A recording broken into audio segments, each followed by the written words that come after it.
We turn now to January 6th and the congressional investigation into the attack on the Capitol. Joining us is California Democratic Congressman Pete Aguilar, who is on that committee and joins us from Los Angeles. Good morning to you.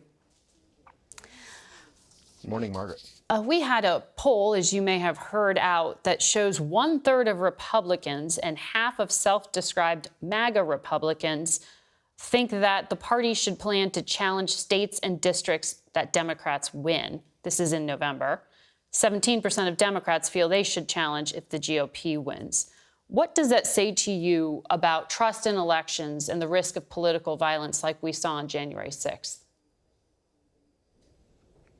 It tells me that we have more work to do, but it's deeply alarming that we had a former occupant of the White House who, anytime a result went a different way than he wanted, called it fake news. And he sought to undermine our democratic institutions time and time again. So it's not much of a surprise that some of that has seeped into the American public. But our job is to make sure that we protect democracy and do everything we can to prevent that from happening.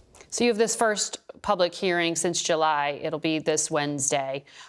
Politico is reporting that Vice President Mike Pence's activities are a focus of that hearing.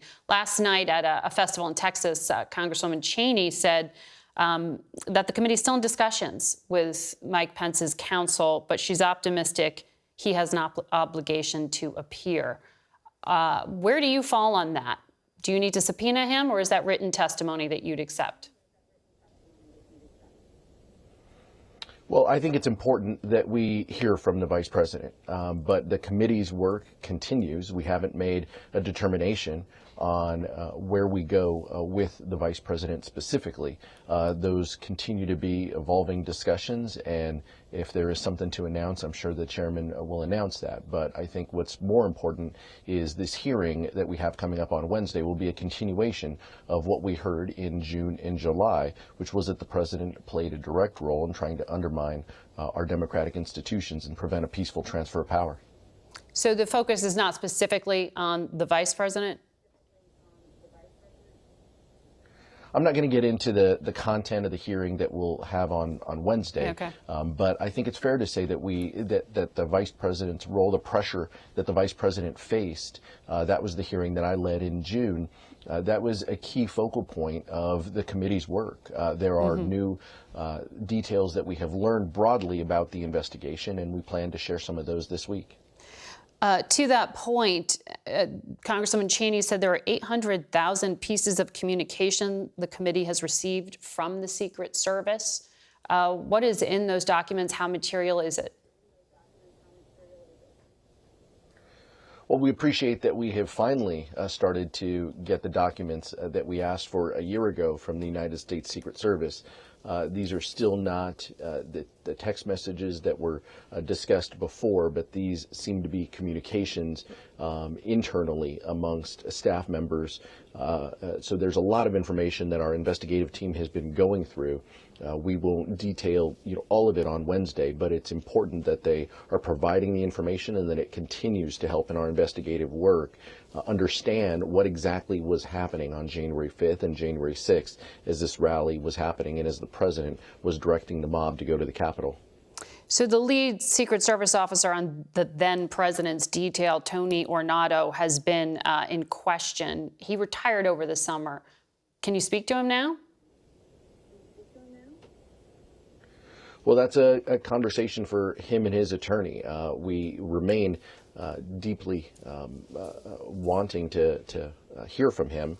The Secret Service indicated that they would make him available prior to his retirement, and then he coincidentally went out and retired. So we feel that it's important. He has spoken to us, but obviously we've heard new details since his testimony that we feel are important to ask. So he and others remain an important part of our investigative work that continues. Do you mean to suggest that he retired so he wouldn't have to testify?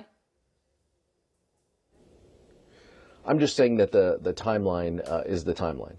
We were in conversations to hear from him, and then he retired. So as a private citizen, we will continue to work with his private attorney to see if he will come before the committee and share additional testimony with us. So you mentioned at the top how critical the committee's work is, and critics have pointed to the fact that you took a break over the summer as a counterpoint to that, saying it couldn't be that immediate if you went away for 6 weeks. How do you respond to that? Well, I can assure you that, and anyone looking at the calendar for the 9 of us on the Select Committee would know that we didn't go away. The investigative team continued their work. They continued looking through the documents that you referenced earlier. We continued to investigate, take depositions and testimony from key witnesses. All of those happened. They just happened out of public view. So we look forward to continuing this discussion over 20 hours of hearings that we have had so far. We look forward to the hearing this week. But ultimately, this is about protecting our democracy. And the final report in the future will have the committee's stamp of what we do next and what happened, where we go from here, and how precious democracy is and that it's worth fighting for. Congressman Aguilar, we'll be watching this week. Thank you for your time today.